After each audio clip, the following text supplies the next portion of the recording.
আজকের ভিডিওটা শুধু তাদের জন্য যারা আয়ারল্যান্ড বা ডাবলিন থেকে সরাসরি সেনজেন ভিসার জন্য অ্যাপ্লাই করছেন কিন্তু কোনোভাবেই সেনজেন ভিসা পাচ্ছেন না। তাই তো ভিডিওটা স্কিপ না করে লাস্ট পর্যন্ত দেখতে থাকুন। স্কিপ করে দিলে কিন্তু আপনারই লস হতে চলেছে। সেই জন্য বলছি এই ভিডিওটাতে পুরো গাইড রয়েছে। আমি যেরকমভাবে বলবো সেরকমভাবে যদি ফলো করেন অবশ্যই সেনজেন ভিসা খুব ইজিলি পেয়ে যাবেন।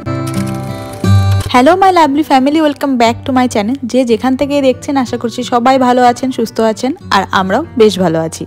দুজনে মিলে রেডি হয়ে বাড়ি থেকে বেরিয়ে পড়েছি ব্যাগ নিয়ে একেবারে ট্রাম স্টেশনে। বাড়ি থেকে নেমেই ট্রাম স্টেশন, এখন ধরবো ট্রাম আর আমরা যাচ্ছি এখন একদম এয়ারপোর্টে। আর আজকে আমি ডাবলিন এয়ারপোর্ট থেকে যাচ্ছি জার্মানিতে। এখন প্রশ্ন হলো আমরা কিভাবে ডাবলিন বা আয়ারল্যান্ড থেকে জার্মানি বা সেনজেন ভিসা পেলাম। সেনজেন ভিসা মানে ইউরোপের 27টা দেশে ঘুরতে যাওয়ার একটা সুযোগ। এই ভিসাটা থাকলেই ইউরোপের 27টা দেশে খুব ভালোভাবে ঘোরা যায়। কিন্তু আয়ারল্যান্ড এই সেনজেন কান্ট্রির মধ্যে পড়ে না।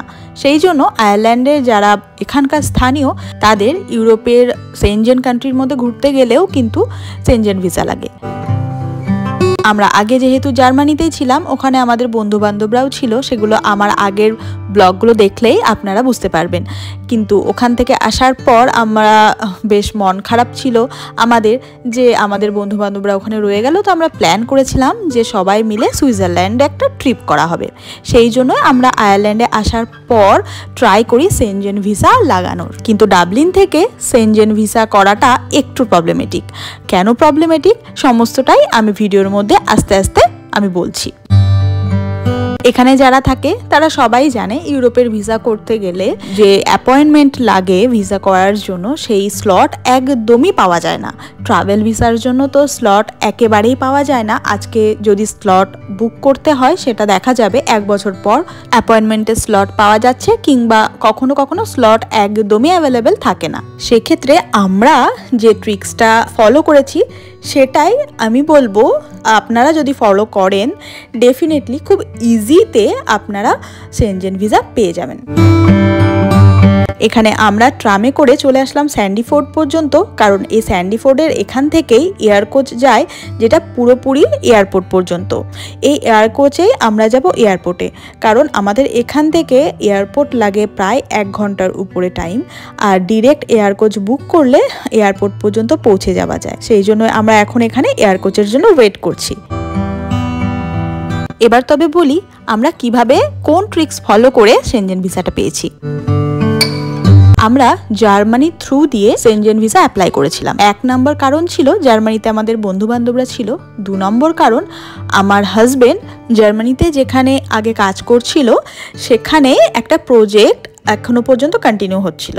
তো সেই প্রজেক্টের থ্রু দিয়েই আমরা আবার সেনজেন ভিসা অ্যাপ্লাই করেছি। এবং সেক্ষেত্রে আমরা কিন্তু ট্রাভেল ভিসার জন্য যে স্লট ছিল সেখানে আমরা বুক করিনি। আমরা বুক করেছিলাম বিজনেস যে স্লট থাকে, বিজনেস ট্রিপ, সেই বিজনেস ট্রিপ থ্রু দিয়ে আমরা বুক করেছিলাম। এবং সেক্ষেত্রে বিজনেস ট্রিপে অনেক ডেট অ্যাভেলেবেল ছিল।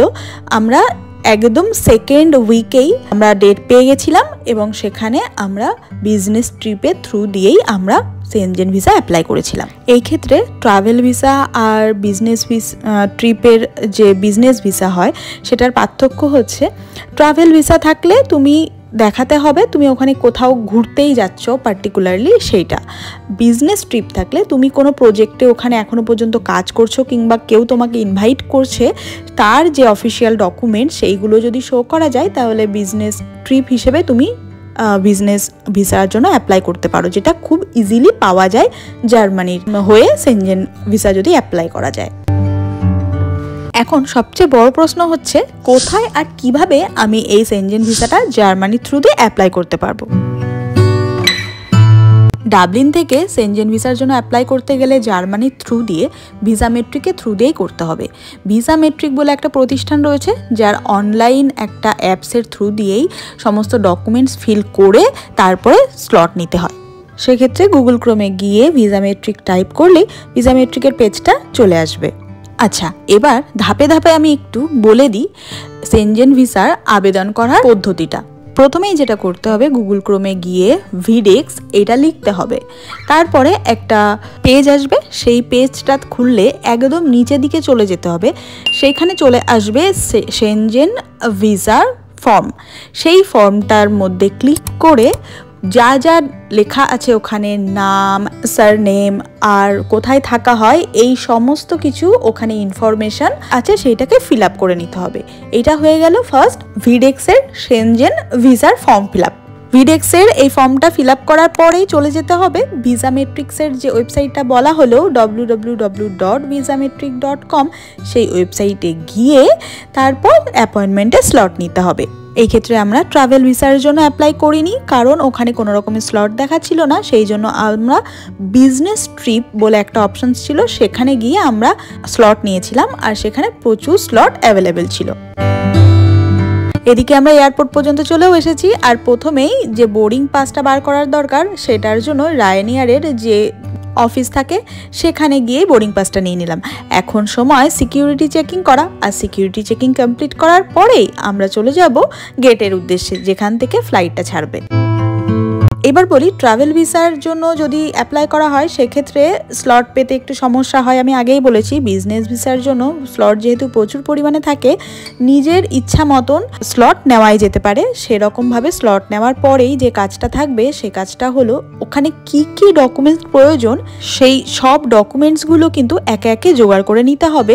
অ্যাপয়েন্টমেন্ট যেদিনকে থাকবে সেদিনকে সমস্ত কিছু সঙ্গে নিয়ে যেতে পারা যায়, সেই জন্য তার আগে হাতে সময় রেখে সমস্ত যাতে ডকুমেন্টসগুলো সব রেডি করতে পারা যায়, সেরকমভাবে সময় নিয়ে কিন্তু অ্যাপয়েন্টমেন্টে স্লট বুক করতে হবে। আর যারা শুধুমাত্র ট্রাভেল ভিসার জন্য স্লট বুক করতে চাইছেন, আমি বলবো যদি স্লট নাও পাওয়া যায়, প্রতিদিন খুব সকালবেলায় উঠে কিংবা মিড নাইটে স্লট চেক করতে, প্রতিদিন দিনে 4-5 বার করে স্লট চেক করতে হবে, যাতে যদি স্লট কখনো অ্যাভেলেবেল হয়, যাতে সেই মুহূর্তে স্লটটা বুক করা যায়। এইবার বলি, অ্যাপয়েন্টমেন্টের দিন কি কি সঙ্গে নিয়ে যেতে হবে। প্রথমে তো অ্যাপয়েন্টমেন্ট লেটার অবশ্যই লাগবে, সেটা দেখিয়েই কিন্তু ভিসার যে অফিস আছে সেখানে ঢুকতে হবে। সেক্ষেত্রে শুরুতেই লাগবে বৈধ একটা পাসপোর্ট, যেই পাসপোর্টের এক্সপায়ারি অ্যাটলিস্ট 3 মাস হাতে থাকবে, তার আগ পর্যন্ত অ্যাপ্লাই করা যাবে। তারপর লাগবে অনলাইনে ফিল আপ করা ভিডেক্সের যে ইনফরমেশন, যে ফর্মটা ফিল আপ করা হয়েছিল সেই ফর্মটা সাথে লাগবে। সাথে লাগবে রিসেন্ট তোলা 1 কপি পাসপোর্ট ফটো। আমরা সাথে নিয়ে গেছিলাম, তবুও ওরা ওখান থেকেই, ভিসা অফিস থেকেই ওরা পছন্দ করেনি, সেই জন্য ওরা ওখান থেকেই তুলেছে। আর ফটো তোলার জন্য এক্সট্রা চার্জও আমাদের থেকে কিন্তু নেওয়া হয়েছে। আর সাথে রাখতে হবে ফ্লাইট বুকিং আর হোটেল বুকিং। মানে এখান থেকে যখন যাওয়া হচ্ছে জার্মানি থ্রু দিয়ে, যেখানেই যাওয়া হচ্ছে সেনজেন ভিসার জন্য, জার্মানিতে যাওয়া হচ্ছে এবং জার্মানি থেকে ডাবলিনে ফিরে আসতে হবে, সেই ফ্লাইট বুকিং সেইটা দেখাতে হবে। সাথে যেখানে থাকা হবে সেই হোটেল বুকিংও দেখাতে হবে। সাথে রাখতে হবে ভীষণ ইম্পর্টেন্ট, যেটা ট্রাভেল ইন্স্যুরেন্স। ট্রাভেল ইন্স্যুরেন্স কিন্তু ভীষণ ইম্পর্টেন্ট, এটাকেও দেখাতে হবে যাতে সমস্ত সেনজেন কান্ট্রিগুলো কভার হয়, এরকম ট্রাভেল ইন্স্যুরেন্স প্যাকেজ সেটা দেখাতে হবে। সাথে রাখতে হবে ব্যাংক স্টেটমেন্ট, লাস্ট 3 মাসের ব্যাংক ট্রানজাকশন কি হয়েছে না হয়েছে তার একটা প্রিন্ট সঙ্গে রাখতে হবে, যেটাও কিন্তু ওখানে সাবমিট করতে হবে। সাথে রাখতে হবে আইআরপি বা আইরিশ রেসিডেন্স পারমিটের যে ফটোকপি, সেইটাও সাথে রাখতে হবে, আর অরিজিনালটাও সাথে রাখতে হবে, সেটাও কিন্তু ওখানে সাবমিট করতে হবে। আর লাগবে ডাবলিনে এখানে কি কাজ করা হয় সেই কাজের প্রমাণ আর পে স্লিপ, সেটাও কিন্তু সাথে রাখতে হবে, সেটাও ওখানে চাইবে, সেটা ওখানে সাবমিট করতে হবে। ডিপেন্ডেন্টের জন্য, মানে আমি আমার হাজবেন্ডের ডিপেন্ডেন্ট হয়ে গেছি, সেই হেতু আমারও কিন্তু সেম সমস্ত ডকুমেন্টস লেগেছে। আমার হাজবেন্ড এখানে কি কাজ করে, তার ব্যাংক স্টেটমেন্ট সমস্ত কিছু, তারগুলোই কিন্তু আমার লেগেছে। আর আমার পাসপোর্ট, আমার আইআরপি কার্ড, এগুলো তো লেগেইছে। সবাইকে বলবো অ্যাপয়েন্টমেন্টের দিন একটু আগে ভাগে টাইম নিয়ে ওখানে স্লট যেটা আছে তার আগে ওখানে পৌঁছে যেতে হবে, ওখানে গিয়ে ওয়েট করতে হবে, তাহলে ওদের সময় মতন ওরা ডেকে নেবে। ওখানে যাওয়ার পর ওখানে যে সমস্ত অফিসাররা থাকবেন তারা সমস্ত ডকুমেন্টস চাইবেন, একে একে সমস্তগুলো তাদের কাছে সাবমিট করতে হবে, অরিজিনাল সাথে ফটোকপি সমস্তগুলো। তারপরে তারা দেখবেন এবং তারপরে তারা বায়োমেট্রিক করবেন। বায়োমেট্রিক কমপ্লিট হয়ে যাওয়ার পরে তারা ভিসা ফি চাইবে, যেটা অলমোস্ট 90 ইউরো, তার সাথে সার্ভিস ফি থাকে, সমস্তটাই ওখানে পে করতে হবে। তারপরেই তারা ভিসা প্রসেস করবে। ভিসা প্রসেসের জন্য পাসপোর্টটা তারা রেখে দেবে এবং তারা প্রশ্ন করে যে ভিসাটা কি পাসপোর্টটা হাতে নাতে নিয়ে যাবে না বাই পোস্টের মাধ্যমে তারা পাঠাবে। যদি বাই পোস্টের মাধ্যমে পাঠায় তাহলে এক্সট্রা কিছু টাকা তারা বলে যে এই টাকাটা বাই পোস্টে পাঠানোর যে টাকাটা লাগে সেইটা আমাদেরকে পে করতে হবে, আমরা সেক্ষেত্রে এগ্রি করি। কিন্তু এখানে যেহেতু আমরা আর যেতে চাইনি সেই অফিসে, এই হ্যাঙ্গামাটা নিতে চাইনি, সেই জন্য আমরা বাই পোস্ট অপশানসটাই চুজ করেছিলাম। কিন্তু হাতেও ওখানে গিয়ে নিয়ে আসা যায়। সেক্ষেত্রে 15 থেকে 20 দিনের মধ্যে মোটামুটি পাসপোর্টটা হাতে চলেই আসে। আমাদের ক্ষেত্রে আমরা অ্যাপ্লাই করার প্রায় 1.5 সপ্তাহের মাথাতেই কিন্তু পাসপোর্টটা পেয়ে গেছিলাম হাতে, সেনজেন ভিসার স্ট্যাম্প সমেত। এক্ষেত্রে একটা গুরুত্বপূর্ণ টিপস দেব যে ভিসার জন্য যে আইটিনারিটা প্রয়োজন হয়, যেটা চেকলিস্ট বা ডকুমেন্ট যা যা লাগে এবং চেকলিস্ট যেটা থাকে কি কি প্রয়োজন হয়, সেইগুলো কিন্তু খুব ভালো করে মনোযোগ সহকারে সেইগুলো কিন্তু অ্যারেঞ্জ করতে হবে।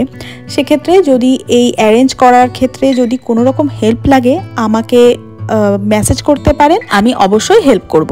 আমরাও কিন্তু একজন ভীষণ এক্সপার্টের হাত ধরেই আইটিনারিটা বানিয়েছি। আপনাদের যদি কারোর প্রয়োজন হয় আমাকে মেসেজ করবেন, আমি তার নাম্বারটাও দিয়ে দেবো। সেক্ষেত্রে কোনো রকম কমিশনেরও কোনো প্রয়োজন নেই, ডিরেক্টলি আপনারা কথা বলে নিতে পারবেন। তাকে কিছু টাকা দিতে হবে এবং সে পুরোপুরি আইটিনারিটা বানিয়ে দেবে, যেটা প্রচণ্ডভাবে আপনাদের হেল্প হবে। এই বিষয়ে আর কোনো রকম কোয়ারি থাকলে আমাকে মেসেজ করবেন, আমি চেষ্টা করব আপনাদের কোয়ারির সমস্ত রকম অ্যান্সার দিতে। আমরা চলে এসেছি জার্মানিতে, এখন এসেছি মাইন্স শহরে। এখান থেকে আমরা ডিরেক্ট যাব আমাদের বন্ধুর বাড়ি। তারপরে কি হয় না হয় আপডেট অবশ্যই আমার এই ইউটিউব চ্যানেলে পেয়ে যাবেন। এই তো ছিল ভিসা মেট্রিকের থ্রু দিয়ে সেনজেন ভিসা করার আমার অভিজ্ঞতা। এটা অবশ্যই আশা করছি আপনাদেরও ভালো লাগবে। আর ভিডিওটা ভালো লাগলে লাইক করতে কিন্তু একদমই ভুলবেন না। কমেন্ট করে জানাবেন আপনাদের কেমন লাগলো। কোনো রকম কোয়ারি থাকলেও অবশ্যই কমেন্টসে লিখে পাঠান। আপনাদের কি প্রশ্ন আছে আমি অবশ্যই অ্যান্সার দিতে চেষ্টা করব। আর নেক্সট ভিডিওতে আসতে চলেছে আমাদের সুইজারল্যান্ড ট্রিপের এক্সপিরিয়েন্স। তার জন্য অবশ্যই আমার এই ইন্ডিয়ান ব্লগার সুতপা চ্যানেলটাকে সাবস্ক্রাইব করে রাখুন। দেখা হচ্ছে পরবর্তী ব্লগে।